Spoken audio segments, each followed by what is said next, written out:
Baba yetu na Mungu wetu, uketie mahali pa juu sana patakatifu mbinguni. Tunakushukuru kwa ajili ya siku nzuri ambayo imepata kibali machoni pako. Tunaalika uwepo wako mahali hapa. Tunaalika uwepo wako Roho Mtakatifu ukatufundishe sawa sawa na vile ambavyo Baba anapenda. Tunajikabidhi mikononi mwako tukiandaa roho zetu, nafsi zetu na miili yetu kupokea kile ambacho Baba ametuandalia. Ni katika jina la Yesu tunaomba na kushukuru. Amen. Habari ya Jumatano. Tunaendelea na somo letu.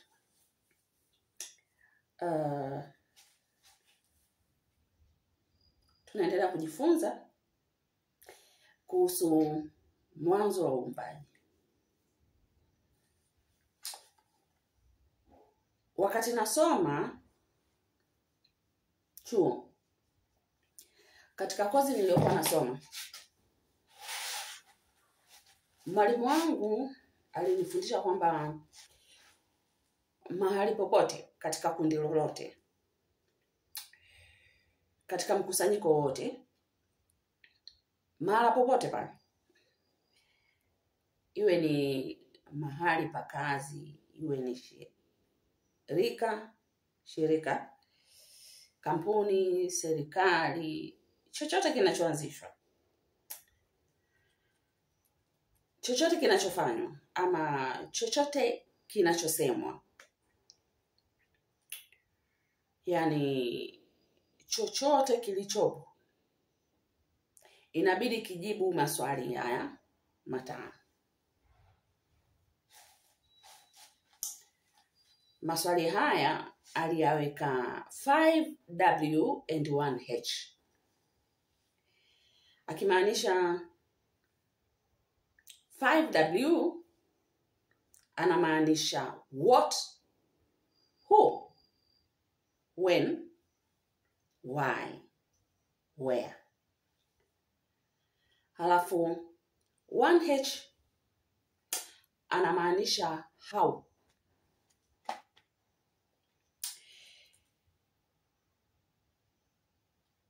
Kwa Kiswahili tutasema nini, nani, nini, what, nini, who, nani, when, lini, why, kwa nini, where, wapi, how, kivipi.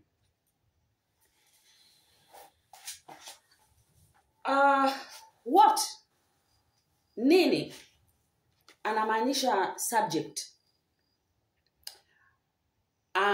Subject the spoken subject, ama object, ama action.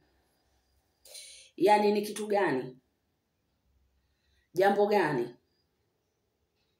linalohusika ama linalofanyika, tukio gani, mpango gani upo, nini kinaendelea, what.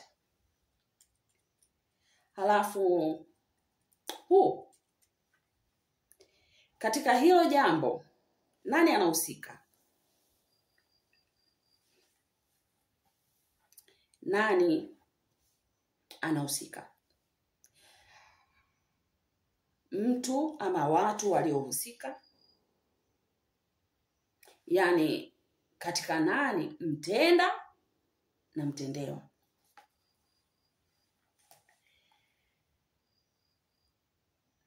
Halafu kuna when, lini.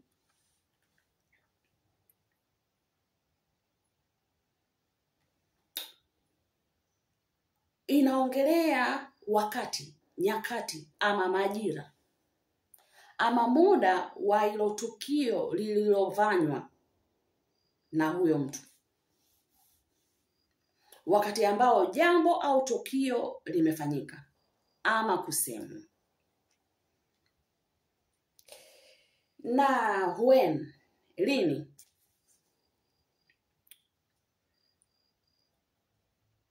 nimekuelezea. Halafu kuna why. Kwa nini? Kwa nini jambo limefanyika? Kwa nini fulani amefanya kitu fulani? Sababu gani imepelekea hilo jambo? Sababu gani imesababisha hilo jambo? Ama hicho kitu, ama hilo tukio kufanyika, ama kusemwa. Yaani kisababishi ama kichocheo kilicho nyuma ya jambo ama tukio.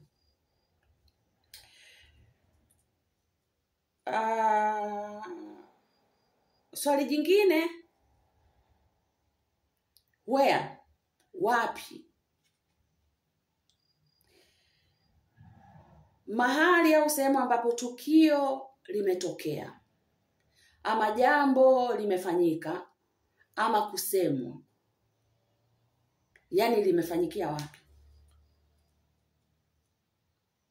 Lazima majibu yajibiwe katika mtindo huo wa maswali hayo. Tumemaliza W's zile 5. Halafu ya mwisho akasema H. How. Kivipi? Jambo lile ama tukio lile limetokeaje? Limefanyikaje? Limefanywaje? Kwa jinsi ama namna gani? Kwa mtiririko upi? Kwa mfumo upi? Namna hiyo katika kila jambo linalofanyika, iwe ni katika ulimwengu wa roho ama wa mwili, iwe ni mbinguni ama duniani ama kuzimu, lifanywe ama lisemwe na Mungu na wasaidizi wake, yani malaika, mahanaimu, maserafi, makerubi, wazee 24, wenye uhai 4, jeshi lote la mbinguni yani. Ama lifanywe ama kusemwa na shetani na wasaidizi wake, mapepo, mizimu, majini, vinyamkera, whatever the names you call them. Ama lifanywe ama kusemwa na wanadamu. Lazima lijibu haya maswali 6 niliyoorodhesha hapo juu. What, who, when, why, where, how.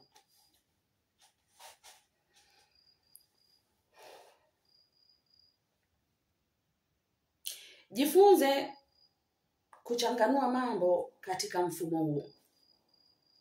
Jifunze kujifunza vitu katika mfumo huo.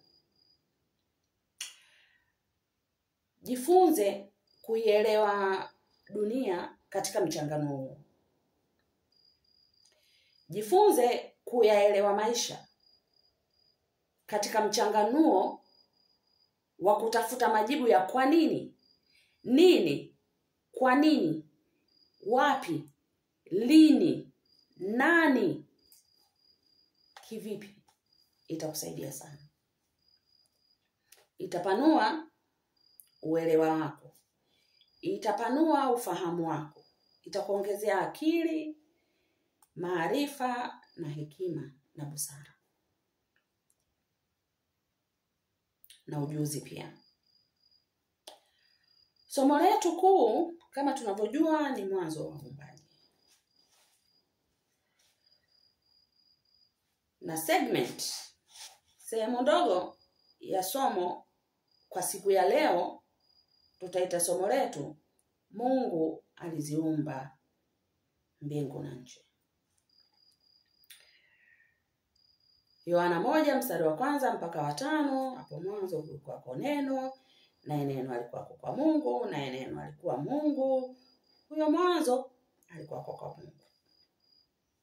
Na kadhalika na kadhalika na kadhalika mpaka 5,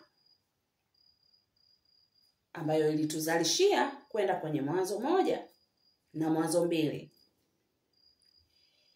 Ingawa leo tutakazia kwenye Mwanzo 1 mstari wa 1 na wa 2, ili tuweze kwenda kuanza kujifunza kuanzia mstari wa 3 mpaka wa 27, 28 huko, na Mwanzo 2 pia. Ni lazima tujenge msingi kwenye Mwanzo 1 mstari wa 1 na wa 2. Sasa katika ule mfumo, ule mtindo wetu wa 5W na 1H, ina maana itakuwa hivi: kulingana na Mwanzo 1 mstari wa 1 na wa 2, anasema hapo mwanzo Mungu aliziumba mbingu na nchi, nayo nchi ilikuwa ukiwa tena utupu, na giza lilikuwa juu ya uso wa vilindi vya maji. Roho ya Mungu ikatulia juu ya uso wa maji. Kwa hiyo tukitaka tujifunze kwa kuweka ule mtindo wetu, mtiririko wetu wa 5W na 1H, nimesahau kuweka kindege.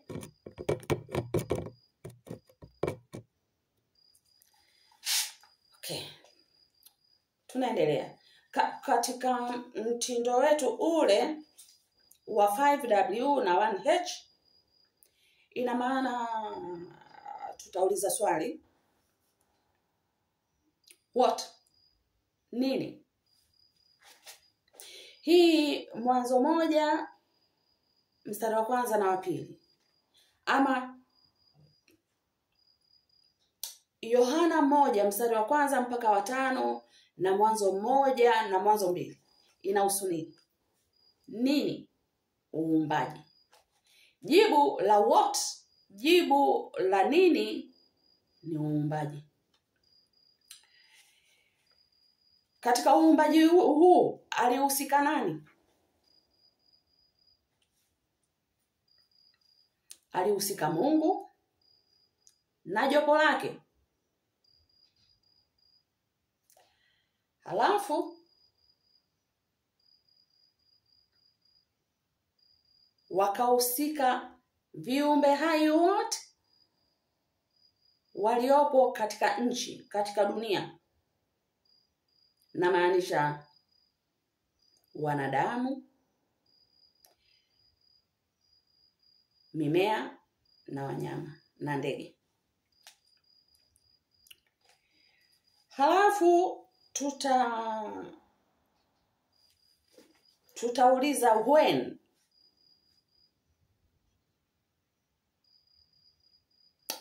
Yani lini? Jambo hili la uumbaji, Mungu alifanya jambo hili la uumbaji lini? Biblia inatujibu kwamba lini, wakati gani? Ni wakati wa mwanzo wa uumbaji wa mbingu na nchi. Na ilifanyika wakati gani? Wakati wa mchana.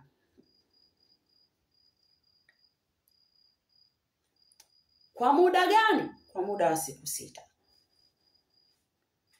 Very short, very clear.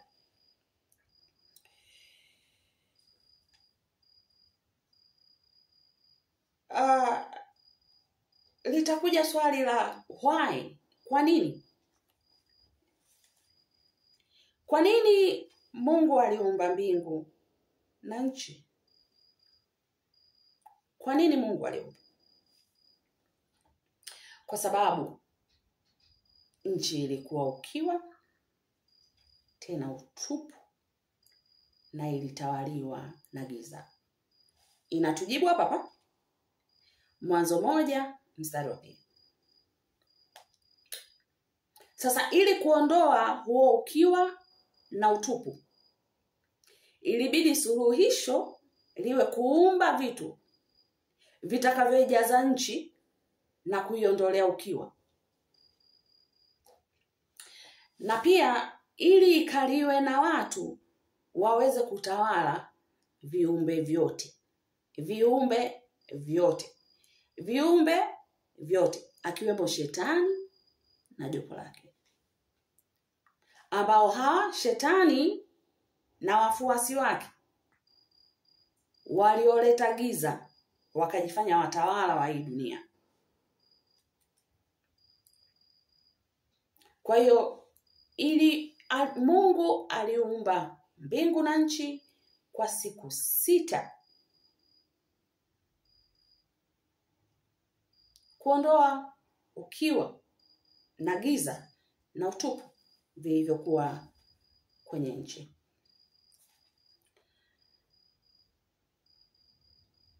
Tauliza swali, where? Wapi? Huyu Mungu aliumba mbingu na nchi kwa siku 6 kwa sababu alitaka kuondoa ukiwa na utupu na giza. Alifanyia wapi? Practice yake alifanyia wapi? Alifanyia mbinguni na duniani. Tukio la uumbaji lilitokea ama lilifanyika mbinguni na duniani. Inajibu hapa Biblia. Halafu litakuja swali la how. Kivipi huyu Mungu ambaye aliumba mbingu na nchi na vyote vilivyomo kwa siku 6 huko mbinguni na hapa duniani aliumbaje? Ilitokeaje? Alifanyaje? Alitumia method gani? Alitumia actions gani? Plani yake ilikuwa? Kwanza aliumba kwa utulivu. Mwanzo 1:2b.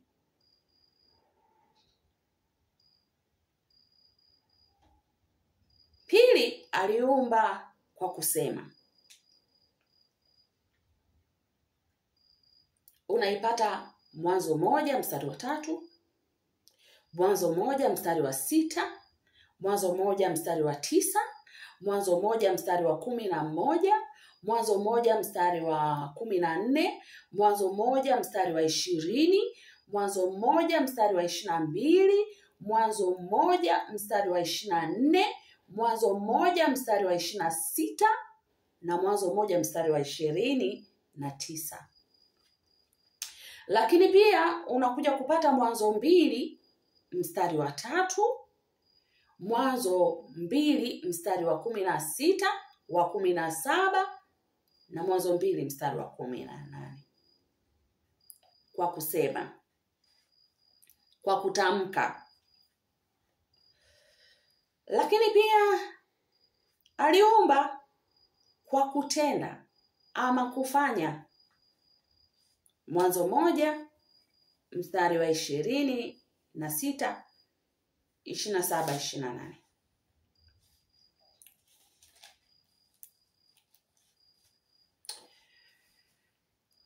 Lakini pia aliumba kwa kuita. Method ya kuita, naming. Kwa kutaja, kuita, naming. Mwanzo 1:5,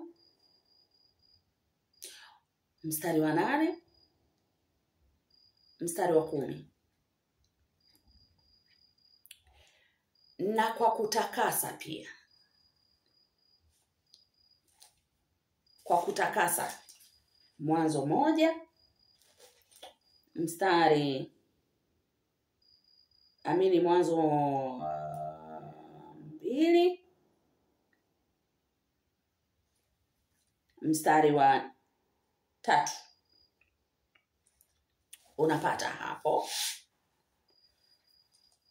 Hivi ndivyo jinsi Mungu, ni kwa jinsi gani, kwa kivipi Mungu aliumba mbingu na nchi. Sasa tumeshaona inajibu yale maswali yetu 6. Lakini anatuambia Mungu aliumba nini? Aliumba mbingu na nchi. Mbingu ni nini na nchi ni nini? Ni vitu viwili tofauti vinavyotofautiana? Ni vitu vinavyofanana? Ni nini mbingu na nchi ni nini? Kama kawaida yangu nikaenda kwa wataalamu wa lugha niweze kuelewa mbingu ni nini. Wikipedia wanatuambia ni makao ya Mungu. Mbingu ni makao ya Mungu na viumbe vingine vya mbinguni kulingana na Biblia ya Kiebrania.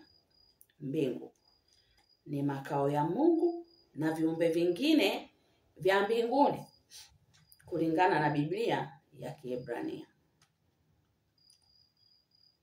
Huo ni mtandao wa Wikipedia. Lakini Collins Dictionary wanatuambia mbingu ni makazi ya Mungu, malaika na roho za wenye haki baada ya kufa. Mahali au hali ya kuwepo kwa waliobarikiwa baada ya maisha ya dunia. Collins wanatuambia kwamba mbingu ni hivyo. Kuna mahali nikakutana nayo pia mtandao wa Bible Project. Wanatuambia mbingu ni eneo la juu ya dunia ambapo kiti cha enzi cha Mungu kipo. Hao ni Bible Project wanatuambia hivyo. Lakini Yesu alisema mbingu ni nini? Au mbingu ni wapi? Yesu aliongeleaje kuhusu mbingu? Yohana 14 mstari wa 1 hadi wa 3. Msifadhaike mioyoni mwenu.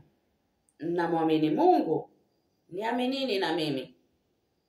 Nyumbani mwa Baba yangu mna makao mengi. Kama sivyo ningaliwaambia, maana naenda kuwaandalia mahali. Basi mimi nikienda na kuwaandalia mahali, nitakuja tena niwakaribishe kwangu, ili nilipo mimi nanyi mwe.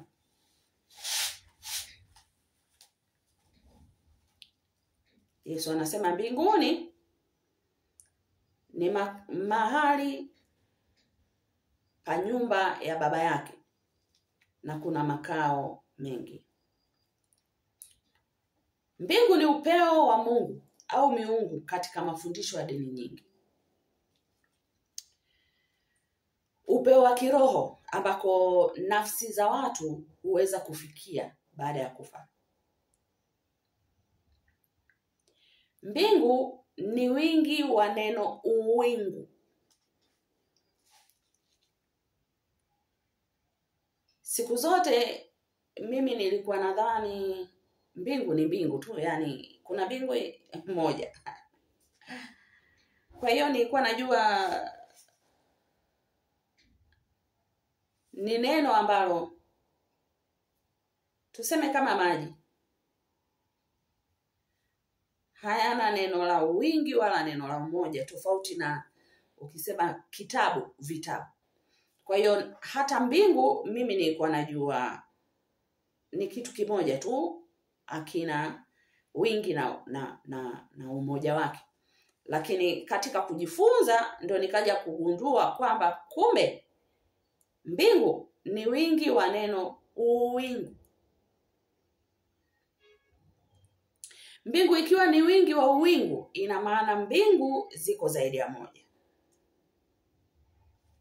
Ukisoma Biblia ya Kiswahili inatuambia hapo mwanzo Mungu aliziumba mbingu na nchi. Aliziumba, utasema kwamba aliziumba yani kwamba vitu vingi ama sehemu nyingi, kwa sababu kuna mbingu na nchi. Lile neno na yani vitu viwili hivyo. Lakini ukisoma kwenye Biblia ya Kiingereza, here the Bible inatuambia, in the beginning God created the heavens and the earth. Heavens kuna s mwishoni. Kitu chochote ama neno lolote ambalo likiishia na s mbele, ina maana si kitu kimoja. In the beginning God created the heavens and the earth. Kwa nini waandishi hawa wa Biblia waandike the heavens? Mbona the earth hawajaweka s mbele? Kwa nini heavens? Kwa nini wasingeandika hapo mwanzo Mungu aliziumba uwingu na nchi? Ama Waingereza kwa nini wasingeandika in the beginning God created the heaven and the earth? Kwa nini s iwepo mbele ya heavens? Heaven ikawa heavens. Kwa nini iwe mbingu badala ya uwingu? Mbingu halisi wanatutafsiria sasa. Wanasema kwanza kuna mbingu halisi. Mbingu halisi ni mbingu, ni eneo la juu ambapo unaweza kuona kwa macho haya mawili. Unaweza kuona kwa hizi popo mbili zinazovuka mto hizi. Sasa mbingu halisi ama angahewa, mahali ambapo upepo unavuma, ndege wanaruka, mawingu yanatokeza, umeme, theluji, mvua. Anga za juu, mahali ambapo kuna jua, mwezi na nyota. Yani mbingu hizi popo mbili, unaweza ukaona jua, ukaona mwezi, ukaona nyota, ukaona ndege wanavyoruka huko ama ndege zinavyoruka, ukaona theluji kule, yale mawingu, kila kitu. Kutoka hapa kwenye ardhi mpaka macho yako yanapoweza kuishia, popo zako mbili zinapoweza kuishia, ni mbingu halisi. Mbingu zinazoonekana kwa macho. Biblia imeelezea kuhusu maeneo hayo ya mbingu. Kumbukumbu la Torati 4:19. Kumbukumbu la Torati mlango wa 4 mstari wa 19. Anatuambia,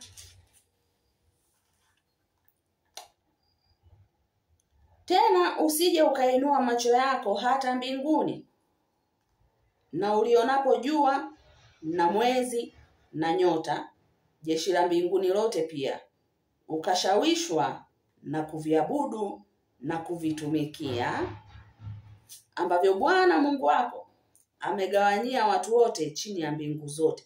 Chini ya mbingu zote. Chini ya mbingu zote. Kuna mbingu ambazo wewe uzioni, ambazo sisi wanadamu hatuzioni. Sasa kwa mbingu zile tu ambazo tunaziona, tunaona jua, tunaona mwezi, tunaona nyota na jeshi lote la mbinguni, whatever ambacho tunaweza kukiona, akatuonya kwamba tusiviabudu.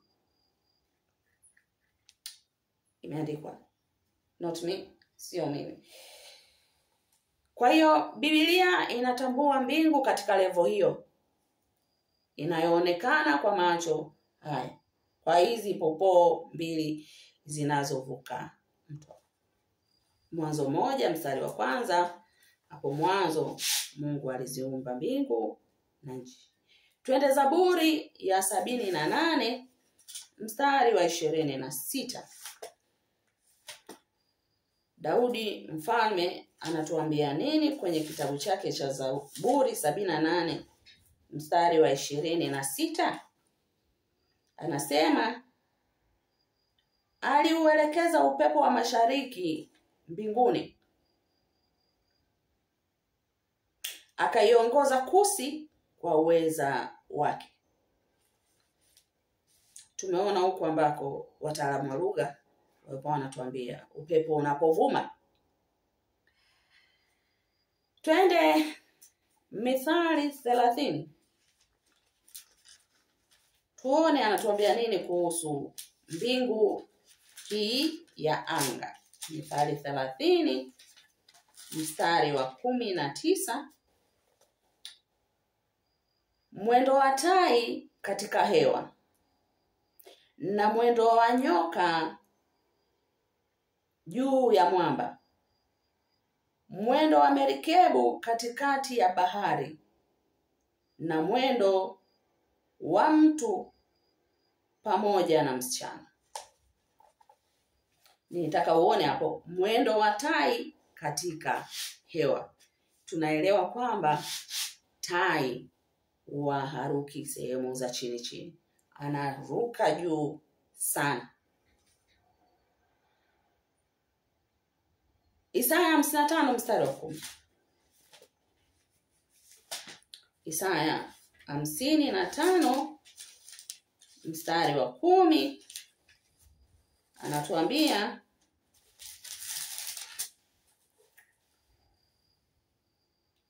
maana kama vile mvua ishukavyo na theluji kutoka mbinguni, wala hairudi huko, bali huinywesha ardhi na kuizalisha na kuichipuza, ikampa mtu apandaye mbegu na mtu alaye chakula.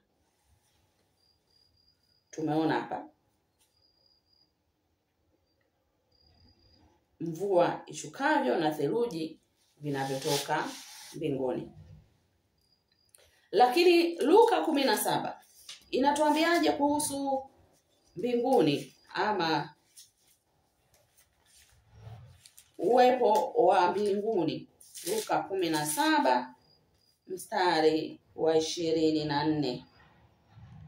Kwa kuwa kama vile umeme umulikavyo toka upande huu chini ya mbingu hata upande huu chini ya mbingu, ndivyo atakavyokuwa mwana wa Adamu katika siku yake. Unajua huu umeme ambao Yesu alikuwa anaongelea nini? Ni radi, jeshi la mbinguni. Lakini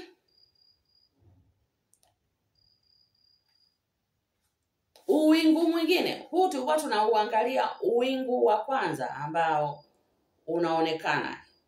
Sasa kuna uwingu wa pili inatengeneza mbingu.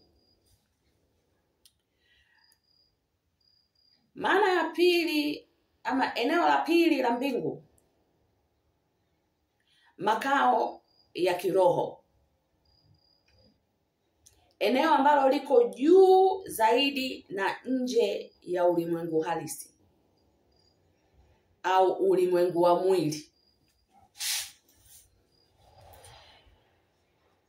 Twende Yohana 6 mstari wa 38. Yohana 6 mstari wa 38. Anasemaje? Kwa kuwa mimi sikushuka kutoka mbinguni ili niyafanye mapenzi yangu, bali mapenzi yake aliyenipeleka.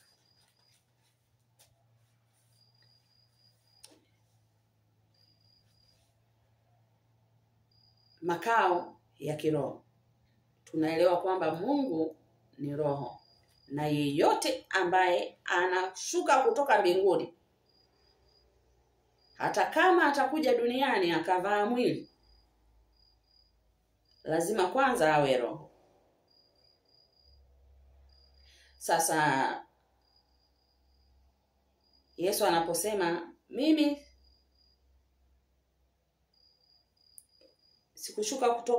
nimeshuka kutoka mbinguni, kwa kuwa mimi sikushuka kutoka mbinguni ili niyafanye mapenzi yangu, bali mapenzi yake aliyenipeleka. Ina maana kutoka huko rohoni alikotoka mpaka akaamua kuja duniani, sio kwa ajili ya kujipendezesha, kwa ajili ya kupendezesha ule utatu wake.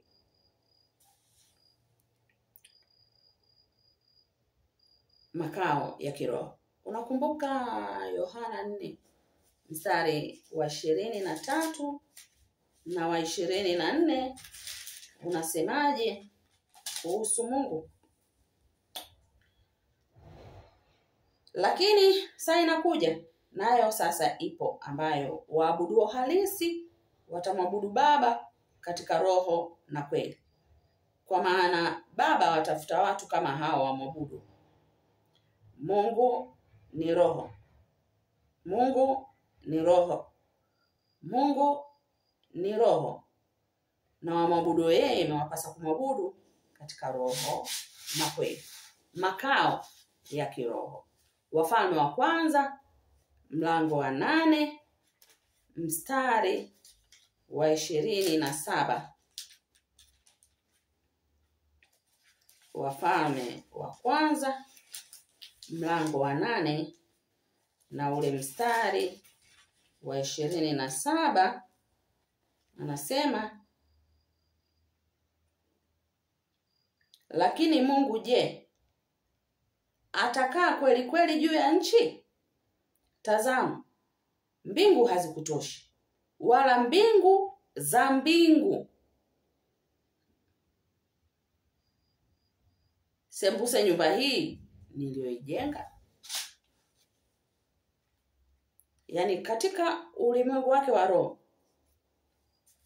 hakumtoshi. Je, iki kidunia kidogo kitamtosha Mungu kukaa?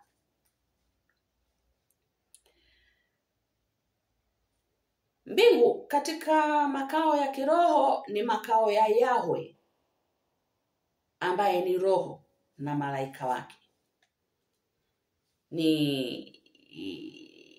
Mbingu ni cheo kilichokwezwa au kutukuka, hasa kuhusiana na mamlaka ya kutawala. Mungu ambaye ndiye mfalme wa uko mbinguni, ufalme wa Mungu ama ufalme wa mbinguni. Unakumbuka Yohana alipokuja, wakati anahubiri, alikuwa anasema, tubuni kwa kuwa ufalme wa mbinguni umekaribia. Ufalme wa mambo ya rohoni umekaribia. Yesu alipokuja, ujumbe wake, tubuni kwa kuwa ufalme wa mbinguni umekaribia. Mbingu makao ya kiroho. Ni mahali, mbingu ni mahali, ni eneo, ni sehemu ya makazi ya kiasili ya Mungu. Na mbingu, kwa nini Mungu aliumba mbingu? Mbingu ziliumbwa kwa ajili ya Mungu na malaika zake. Kuna sehemu nyingi tu anaandika mbingu ni kiti cha enzi cha Mungu. Lakini Yesu ametualika tukiondoka duniani tutaenda tukae naye. Mpango original plan, mpango wa kwanza wa Mungu kabla mwanadamu hajatenda dhambi, ulikuwa mbinguni. Yeye ameshajipatia sehemu yake ya kutawala na kumiliki. Yuko yeye na jopo lake, malaika zake, maserafi, makerubi, viumbe wote ambao wapo mbinguni huko. Halafu akamuumba mtu kwa mfano wake, kumweka duniani ili kutawala. Sasa huyu jamaa, mimi na wewe na babu yetu na bibi yetu Adamu na Hawa, tulipo mess up, Yesu ametuonea huruma. Anatualika kwamba anaenda kutuandalia makao, kwa sababu kulikuwa hakuna makao yetu kule. Anaenda kutuandalia makao. Sasa kama Yesu ameenda kutuandalia makao, ni jukumu letu sisi waalikwa. Kama tunataka tuende, inabidi tumfuate Yesu. Yeye ni njia na kweli na uzima. Ni njia ya kufika wapi? Mbinguni.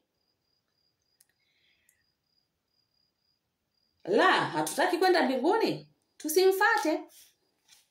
Very simple.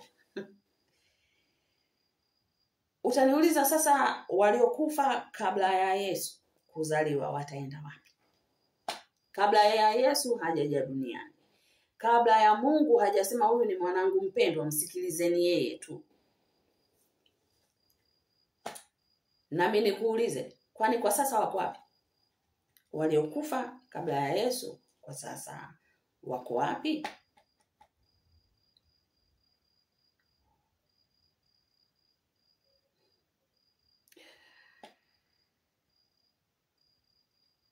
Jibu, wapo peponi, sio mbinguni. Wapo peponi, sio mbinguni. Ila mwishoni, ukumbuke, Yesu atakaporudi, makaburi atafunuliwa, wafu watatoka. Nao wataenda mbinguni kama matendo yao yalimpendeza Mungu, kulingana na amri na sheria Mungu alizowapa kupitia manabii wake kabla hajaja Yesu. Ila baada ya Yesu, jibu nalo. Mbingu na nchi zina muda, lakini aliyezitengeneza ni wa milele. Hana mwanzo wala mwisho. Sababu yeye ni mwanzo na yeye ni mwisho.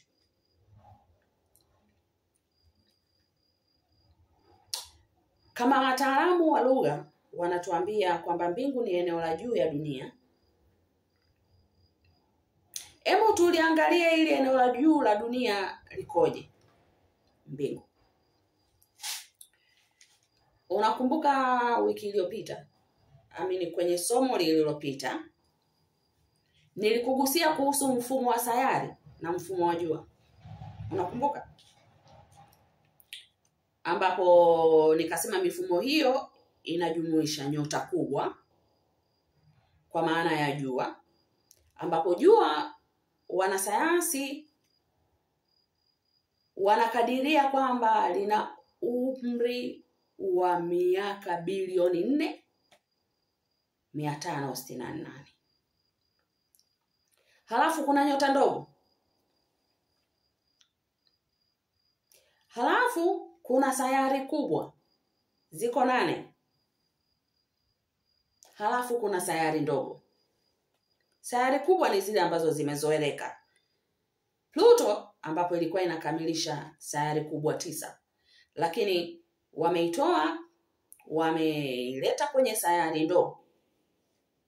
Sayari ndogo ni Pluto, Ceres, Orcus, Haumea, Quaoar, Eris na Sedna. Ziko 1, 2, 3, 4, 5, 6, 7. Kwenye huo mfumo kuna mwezi. Kwenye huo mfumo kuna satellite za asili, ambapo mwezi nao ni satellite ya asili, na kuna nyota mkia. Nyota mkia Kiingereza chake ama jina lake la kisayansi inaitwa ama zinaitwa comets. Nyota mkia. Kwa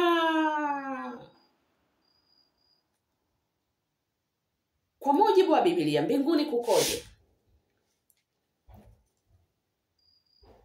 Kukoje? Mbingu ya kwanza ndio hiyo ambapo tumeona anga, sehemu ambayo tunaweza tukaona. Kwa hiyo kwa akili yako tu unaweza kujua mbinguni kukoje. Kuna jua, kuna mwezi, kuna nyota, sayari zinazong'aa ambazo zinaweza zikaonekana kwa macho haya. Kuna Mercury, Venus, Mars, Jupiter, Saturn. Mawingu, kuna ndege. Lakini mbinguni kukoje? The celestial realm, eneo ambalo halionekani kwa macho haya ya asili. Eneo ambalo ni Kiswahili tunaweza tukasema anga la mbali, anga la nje, ambalo hatuwezi kuona kwa macho ya asili. Yani ni beyond what we can see with our own flesh eyes. Hadi tutumie vifaa. Anga za mbali sana. Unaweza ukatumia telescope, unaweza ukatumia radar, unaweza ukatumia, kuna kifaa kinaitwa probes, PROBES. Sasa hili anga la mbali tunalipata kwenye Zaburi 8 mstari wa 3. Zaburi 8 mstari wa 3 anasema, nikiziangalia mbingu zako, kazi ya vidole vyako, mwezi na nyota ulizoziratibisha. Tunapata kwenye Ayubu 22 mstari wa 12. Ayubu 22 mstari wa 12. Hiyo imeongelea, hiyo Zaburi niliyosoma imeongelea anga tunaloweza kuliona. Lakini Ayubu 22 mstari wa 12 anasema, je, Mungu hayuko mbinguni juu? Tena tazama umbali wa nyota jinsi zilivyo juu. Sawa? Kwa hiyo ameongelea vitu viwili hapa. Sehemu ya umbali wa nyota, alafu na sehemu ya ulimwengu wa roho ambapo Mungu yupo. Wakorintho wa pili mlango wa 12 mstari wa 2 na wa 3. Wakorintho wa pili mlango wa 12 mstari wa 2 na wa 3 anatuambia,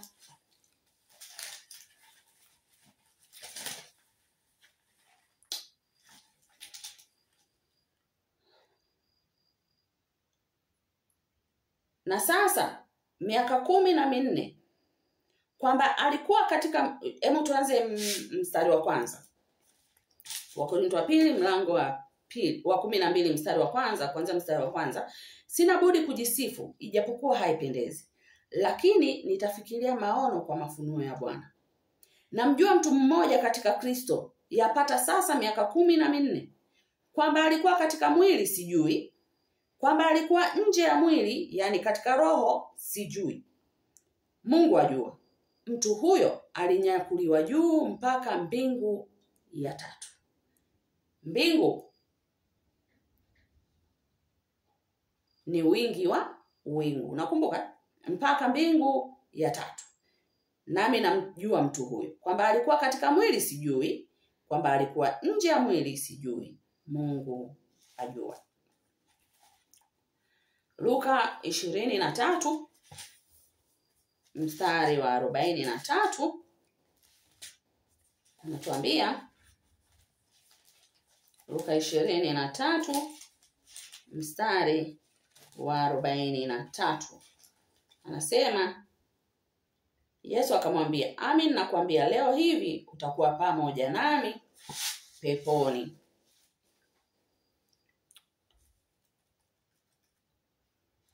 Makao ambayo ni katika ulimwengu wa roho, huko sawa, ambapo sasa wanasubiri wafu ambao waliishi maisha ya kumpendeza Mungu duniani, wanasubiri siku ya mwisho ili na wao waweze kuingia mbinguni. Unakumbuka simulizi ya Abrahamu, Lazaro na tajiri? Tajiri alifanya mabaya, Lazaro alifanya mema. Walipokufa wote wawili, tajiri akapelekwa sehemu yake ya kusubiria hukumu, Lazaro akapelekwa sehemu yake ya kusubiria hukumu, ambapo ndiko peponi. Alilala kwenye kifua cha baba Ibrahimu, ndipo peponi ambapo Yesu alikuwa akiongelea, ambako alimwambia huyu mtu, leo hii utakuwa pamoja nami peponi. Ukumbuke ufalme wa Yesu upo kila mahali.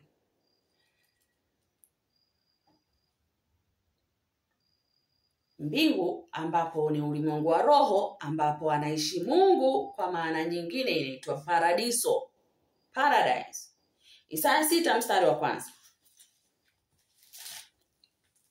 Isaya 6 mstari wa 1.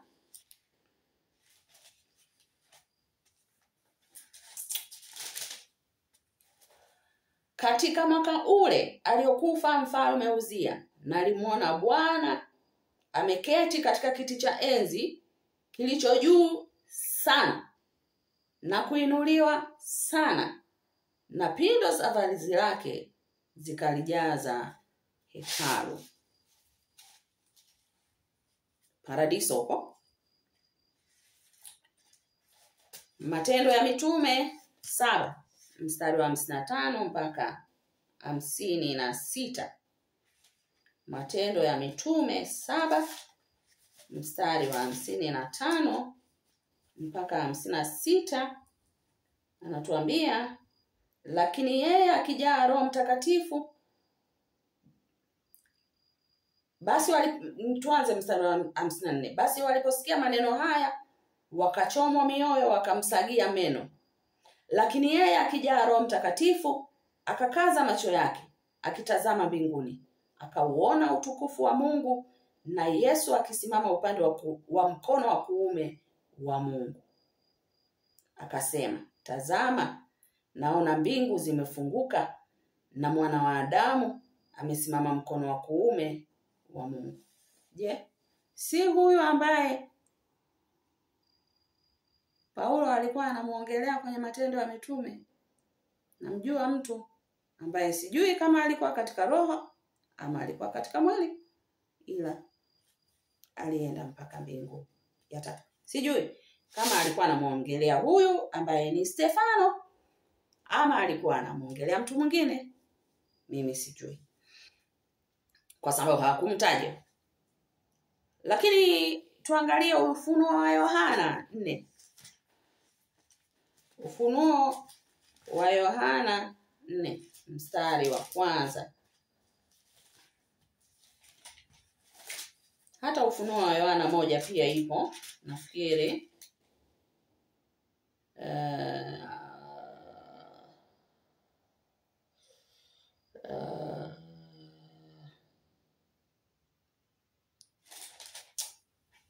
Ufunuo wa Yohana 4 mstari wa 1 anasema,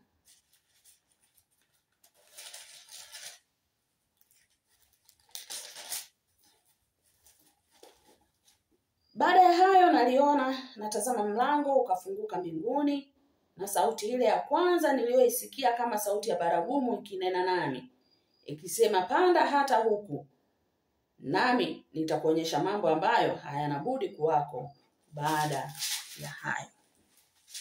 Panda hata huku maana yake ni eneo lililo juu juu juu. Twende Mambo ya Nyakati wa Pili. Mambo ya Nyakati wa Pili mlango wa 6 mstari wa 18. Anasema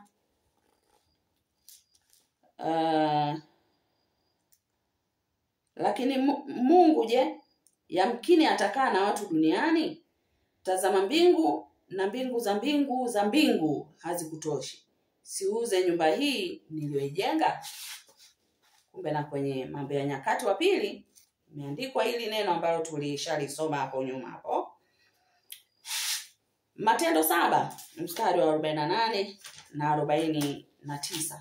Matendo 7 mstari wa 48 na 49 anasema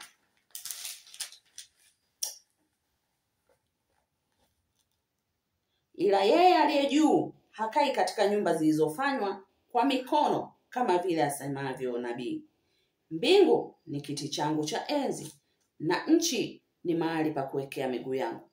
Ni nyumba gani mtakayonijengea, asema Bwana?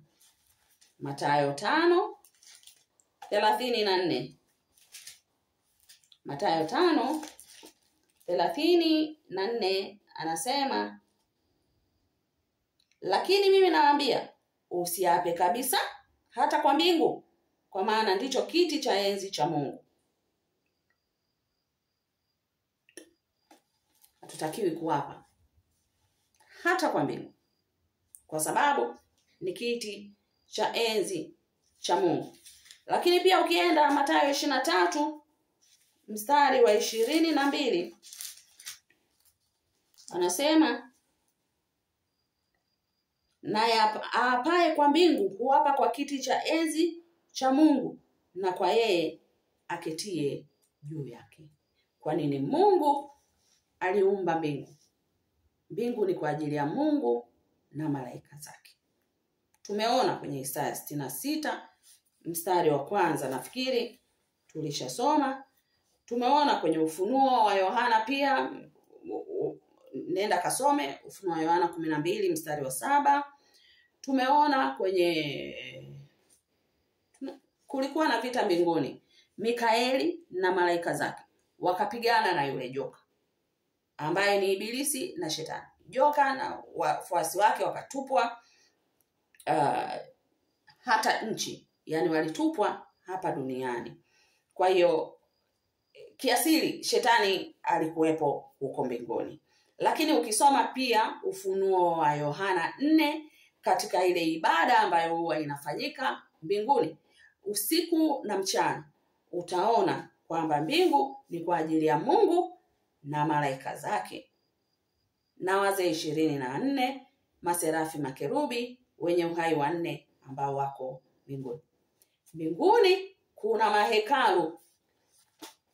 Nataka nikuonyeshe kwamba mbinguni kuna mahekalu. Unakumbuka Yesu alisema, nyumbani kwa Baba yangu kuna makao mengi. Ufunuo 14 mstari wa 14 anasema, kisha nikaona natazama wingu jeupe, na juu ya wingu hilo ameketi mmoja mfano wa mwanadamu, Yesu mwenye taji ya dhahabu juu ya kichwa chake, na katika mkono wake mundu mkali. Na malaika mwingine akatoka katika hekalu mbinguni akimlilia kwa sauti kuu yeye aliyekuwa ameketi juu ya lile wingu, tia mundu wako ukavune, kwa kuwa saa ya kuvuna imekuja, kwa kuwa mavuno ya nchi yamekoma. Ukienda mstari wa 15 anasema, tumesoma hiyo. Na mstari wa 17 pia anasema, kisha malaika mwingine akatoka katika lile hekalu lililoko mbinguni, yeye naye ana mundu mkali mbinguni. Leo tumeangalia mbingu. Kipindi kijacho nafikiri nitarusha kabla ya Jumatano ijayo, kufidia Jumatano ambayo sikurusha. Tutajifunza kuhusu nchi. na tutaendelea. Nikutakie wiki njema.